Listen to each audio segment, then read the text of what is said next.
Hey, Shalom. This the brother Balia from the GMS Virginia camp. Before I get started, like always, I want to give all praise and glory to Yahweh, Ba'Shem, Yahweh Shah, Ba'Hashem, Rakah HaKadosh. Double honor to the elder apostles of Great Millstone, the men that I learned the truth from.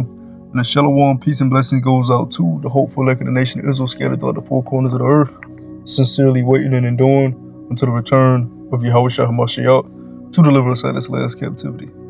This isn't going to be a long lesson. I just wanted to touch on this previous NBA All-Star weekend and the movie Coming to America 2 because I actually was able to watch both of those, to tune into both of those this week. And yeah, man, America is through. This whole rulership on the earth is through. All right, the folly is through. All right, the joy of this world is through. It's finished, as the Lord said in the end times. Days of joy and mirth would come to an end, and sadness and plagues and judgment would start to come on the earth. But when you looked at, I don't care who you were, but whether you were in the truth, whether you're in the truth or not, you were able to clearly see that things are just nowhere near how they used to be. Right, when you go back to what people call the good old days, whether they say that's the 70s, 80s, 90s, early 2000s, whatever it may be. Looking at the NBA All-Star Weekend and Coming to America, for one, let me touch on the NBA All-Star Weekend first, and then I'm going to get a few scriptures to tie this in. For one, the NBA All-Star Weekend used to be a whole event, okay? Friday, you would have the celebrity game. Then that night, you would have the rookies in the NBA, you would have that game at night. Saturday comes, you would have the skills challenge, the 3-point challenge, and the dunk contest challenge. Then Sunday would come and you would have the big game where all the top NBA stars would come and they play out in the game. They play out in the game. This year, man, they had everything in one day, and it was on a Sunday. So you simple niggas. All right, you simple Negroes, Hispanics, and Native Americans, because you are the true biblical Hebrew Israelites. You simple ass niggas went down to Atlanta to go try to get some joy, some mirth, all right, to be entertained on a fucking Sunday. It just man, it's really y'all went down there for the parties or during the weekend. I understand that, but here it is. You had a whole weekend that it used to be for decades. Now all of a sudden in the year 2021, it's condensed to one day. And that one day, it was horrible. All right. Now I'll give them the 3-point contest. It was decent. I ain't gonna, I'll give you that. But that event alone just shows you that America is finished. The joy of this place is finished. It's not the same as it was, and it's never going to be the same. Every empire has its time to reign. Every empire has its time to fall. When you go back to Rome, the Roman Empire, right? You had something called bread and circuses, all right? The Colosseum games, they would use those games to entertain the people, keep those people happy, right? But when the Rome fell, one of the first things to lose attraction was the bread and circus game, the Colosseum games. People wasn't going to the games anymore because they was in heavy times, all right? Perilous times, all right? Plagues, heavy taxation, heavy debt. People were becoming poor. So they wasn't worrying about the fucking games. Just like you look at this NBA season, the ratings are the lowest that they ever been. Okay? Matter of fact, since I made that statement about every kingdom has its time to reign, let me get Psalms chapter 75. Let's get Psalms chapter 75.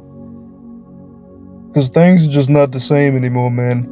And me watching, because I growing up in the world, I was a huge basketball fan. I love basketball. Me being able to see that this year, it just shows you things have changed, and they're not going to get any better. This is Psalm chapter 75, verse 7. But the Most High is the judge. He putteth down one and set up another. It's time for America to no longer be the superpower on the earth.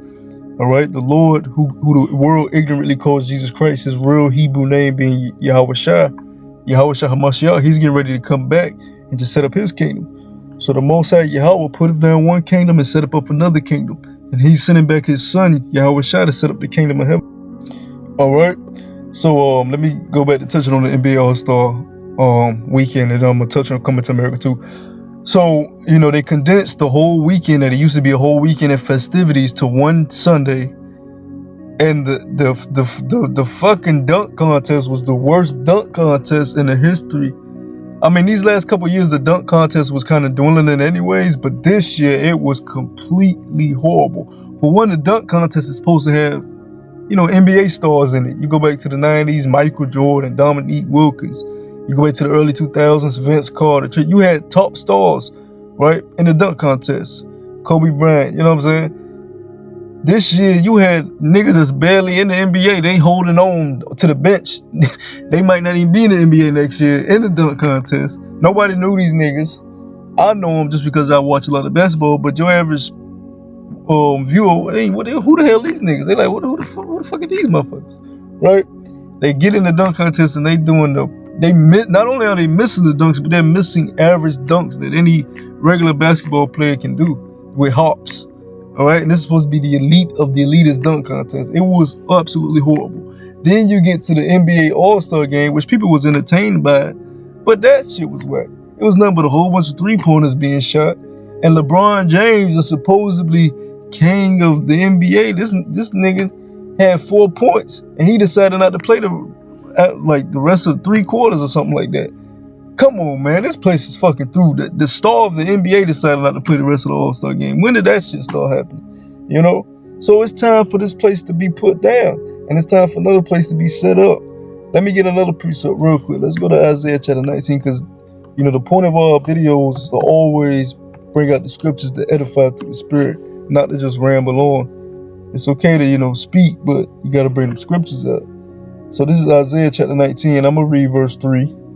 It says, "And the spirit of Egypt shall fail in the midst thereof." We know that America, even though it's the revised Roman Empire, it holds a lot of ancient deities and philosophies of ancient Egypt also. That's why there's a pyramid on the back of your dollar. That's why there's an obelisk in Washington, D.C. That's why the funerals, go back to ancient Egypt, how they would put a mummy in a coffin with his arms crossed, But anyways, it says, "And the spirit of Egypt shall fail in the midst of, yet the spirit of this place is through." All right? That folly, jolly, good old day spirit. People will tell you, man, I wish it was like the old days. Why are they saying that? Because they can even though they're not in the truth, they can feel something has drastically changed. All right? It's through. It's over for America. It says, "And I will destroy the counsel thereof, and they shall seek to the idols, and to the charmers, and to them that have familiar spirits, and to the wizards." Yeah, your witchcraft. People ain't watching your witchcraft no more. People ain't watching your sorcery. It's all bullshit. Nobody wants to be entertained because the Lord has took the spirit out of this place. The entertainment sucks now. Now going to Come America 2, that was probably the worst movie I've ever seen in my life, man. I've seen some bad movies, but that was probably the worst movie I've ever seen in my life. For one, the guy that's playing Eddie Murphy's son, he has a horrible box haircut, a fucking Kid and Play high top box.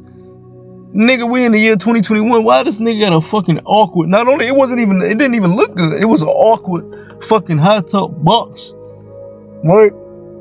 Then the accents was all horrible.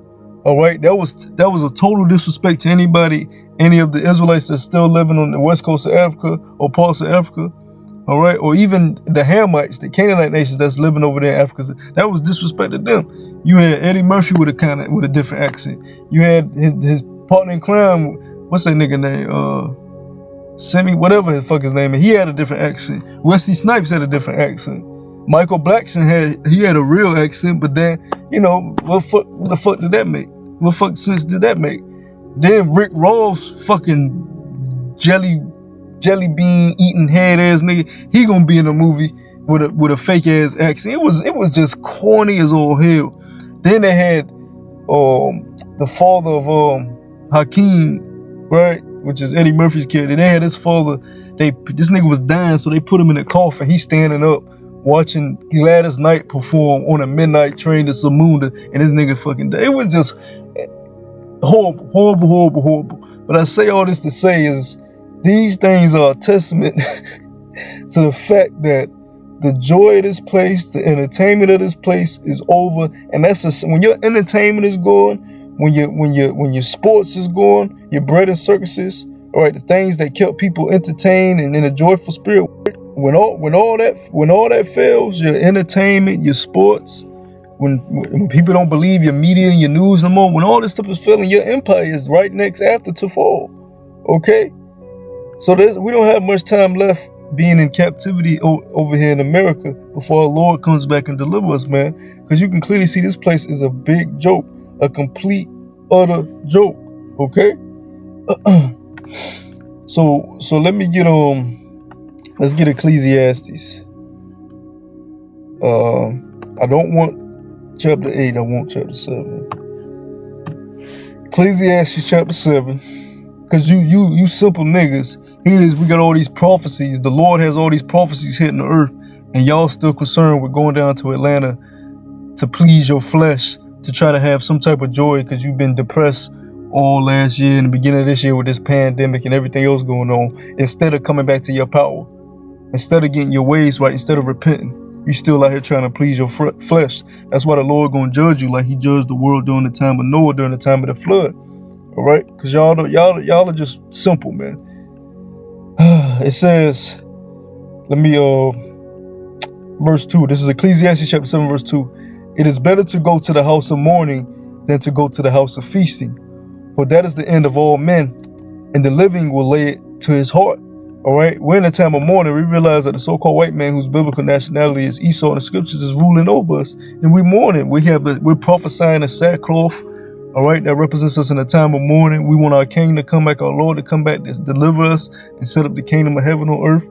But you niggas are in a time of feasting, trying to get them good old days back, not realizing the time is up for this place. That's why you're going to get the judgment right along with this place.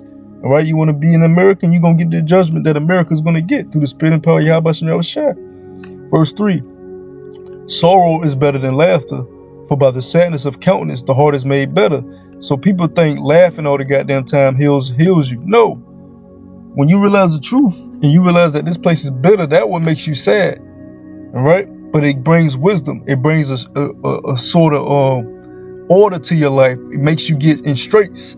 All right? Puts you in the right state of mind that you need to be. Yeah, you'll be sad, but at least you're on the right track. You're on that straight and narrow, on the way the Lord wants you to go. Instead of just laughing all the goddamn time, being in folly, like the scripture says, folly is setting great dignity. All right, being in folly, laughing all the damn time, and don't even know your nationality, still calling yourself black. All right, still trying to go to the strip clubs with a mask on your face during a pandemic. Okay, which we call it a plandemic. You're right. Y'all are simple. And I'm speaking to you so-called Negroes, Latinos, and Native Americans, because y'all are the true biblical Hebrew Israelites. It says, verse 4, this is the point I wanted. The heart of the wise is in the house of the mourning, but the heart of fools is in the house of mirth. So all y'all that was trying to be entertained by All-Star Weekend and Coming to America 2, I told one of the Arkham, I was like, yo, I'm going to watch Coming to America 2 just to see, you know, how bad it is. I knew it wasn't going to be nowhere near as good as the one that was in the 90s. Even though the one that came out in the 90s, I believe it came out in the 90s, early 90s. Even though the one that came out back then was stupid, guess what? It was funny and it was still good for those times. It still brings a certain spirit, on the earth. But that movie here that came out now, you can clearly see it was just dumb. It wasn't no effort put into it. It was just, the actors was like, hey, they ain't trying to deal with it. They trying to get home and deal with their family, right? They trying to go get the vaccine. Oh shit. Oh, well, I'm gonna take my damn video down. But anyways, hey man, we gotta get the hell up out of here. You can't even say what the hell you want to say in your videos, man. Oh, you supposed to have free speech. Alright. Whatever. So yeah, man, I believe that's all the scriptures that I wanted to pull. The Lord is showing us that we're not in a time of folly and mirth. We're in a time of getting serious, getting our lives in order for Jacob's trouble, because the Lord is getting ready to judge this earth. All right, and you don't want to be caught on the side of the wicked. You want to be on the side of the righteous. Even though we got to go through the straight gate and be put through things, also it's better to be on the side of the righteous than on the side of the wicked. Because with the side of the righteous comes deliverance and mercy. With the side of the wicked comes death and destruction and judgment. All right. So with that, man, I hope the whole elect was edified. Till next time I say, shalom.